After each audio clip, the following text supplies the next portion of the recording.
hope that you guys will take advantage of those opportunities. Okay, so here's a story about me and how I learned to accept myself for the person I am. So when I was little, I didn't really fit in with my peers. I eventually found a place in high school and college, and I have a few friends here and there. But back then it was rough. I had my growth spurt when I was 9, so I was this tall in like 5th grade. Not fun. And I was a tomboy, which didn't help matters very much.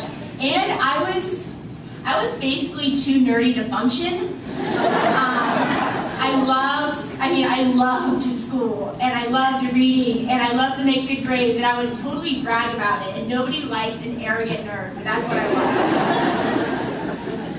was. So I think by now you guys can assume that I wasn't invited to that many slumber parties when I was little, and I had to spend a lot of time by myself. But, I wasn't that worried about it, because in the spirit of full disclosure, I should probably say that I still like to spend time by myself, and I still sometimes spend Friday nights reading. It's okay. But eventually, I did want to have friends. I wanted someone to go to the mall with. I felt so sure that the acceptance of my peers was the most important thing in the whole world. And if I could just get them to like me, everything else would be perfect. But you don't get friends just because you want friends. And so I continued spending a lot of time by myself. Eventually, I went to high school, and it was great. Everyone else caught up with me in height, and I started to play volleyball, so I guess I could, be a tomboy that way. And I didn't walk down the hallway like this anymore, reading my book. I started to put my book in my purse. Side note, guys, don't walk around with your iPads on and always texting. I think it's really important that we all look up and see what's going on around us. Don't shut yourself off from human interaction. That's kind of what technology does to us sometimes. So anyways, I got older, I had friends, it was awesome. But still, at times, people can be mean, and they'll leave you out, and they don't want to be your friend for whatever reason, whatever you did. And it was times like that I was really happy that I was awkward when I was younger. I was really happy that I learned how to spend time by myself, and that I learned to like myself the way I was. Eventually, I went to college, and it's a lot easier to fit in when you go to a big state school like Georgia. There's 30,000 students. It's not going to be as cliquey as pie as was for me with only 1,000 students. And for no other reason than pure anonymity, I'm really glad I went to Georgia, because they can't exclude you. You're going to find someone who's like you. I had a lot of friends in Georgia. I had really nerdy friends. I had friends who, got up at 6 a.m. to start tailgating on the weekends. I had friends who wore black for no apparent reason. And, I think it's important to have different types of friends. I think that those friends represented the different parts of myself and how they could coexist harmoniously. I remember my dinner for my 22nd birthday. I was really nervous to bring all my friends together, because I usually kind of kept them all separated. Like, one day I'd be with them, one day I'd be with them. But I was like, you know what, I'm going to do it. I'm just going to have them all at dinner. And it worked. It was so strange, but to me that worked, because I could look at one friend who, I swear, was so frat-tastic he could have been in old school, sitting next to my other friend who had his ears stretched to the size of hockey pucks. Do not do that. You have to get surgery to fix that. And I just thought, you know what? People are great. People are complex, and there's different parts of us, and we have to all embrace every part that makes us who we are. Okay. The final story it's not really a story, it's just kind of me telling you guys what you've meant to me. When I came to Blessed Trinity, I wasn't completely convinced I was going to be a teacher my entire life. I just finished getting my master's by squeezing a 2-year program into 1 year, because, once again, I'm really nerdy like that. But I was really burnt out. I was exhausted. I was like, I don't know if I can do this for 10, 20, 30 years. And then I met you guys. As most of you guys know, you were my first class here at Blessed Trinity. It was a blessing that I didn't really understand at the time. Before you leave these hallways behind, I want you guys to know what you have taught me as your teacher. In teaching you, I learned how to work hard because I really wanted to be the teacher I thought you guys deserved. After John's accident, you guys reaffirmed my faith and my belief in the power of prayer. I learned that no matter how hard it gets, if we can just laugh about it, everything's going to be okay. More than anything else, you guys as a class have helped me to regain my hope for the future.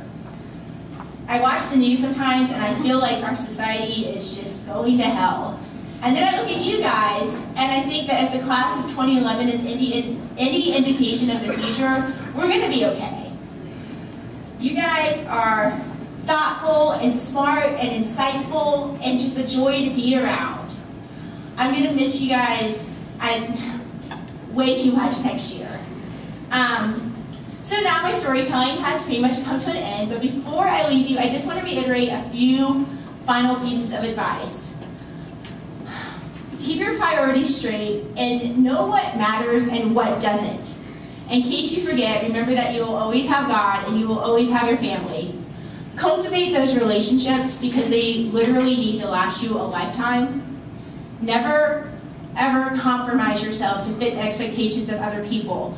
You guys are perfect the way you are.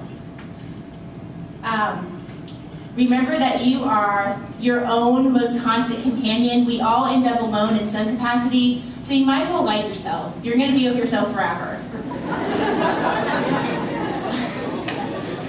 In the future, you guys are going to have to knock on a lot of doors. You might have to knock until your knuckles bleed, but please don't stop.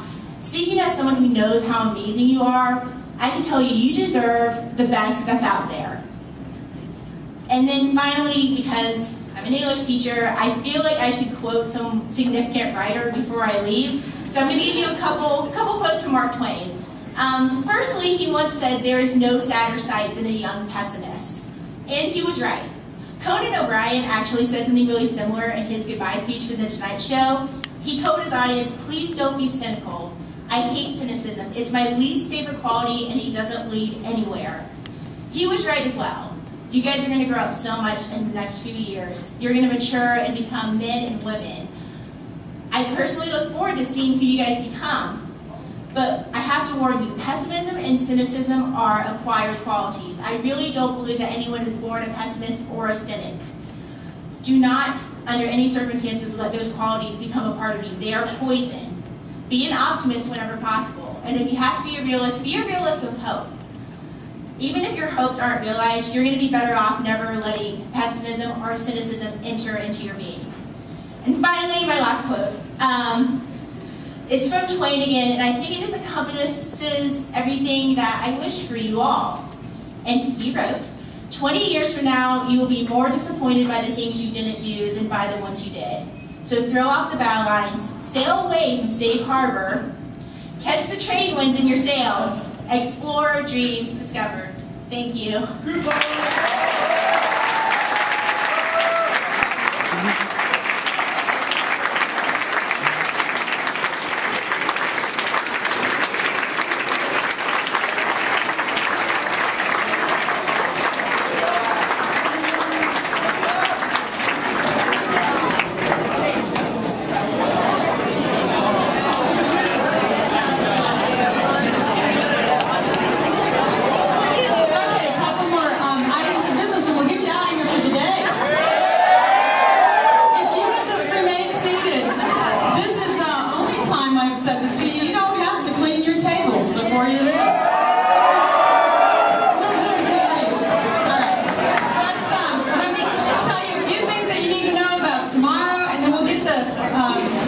Senior picture taken in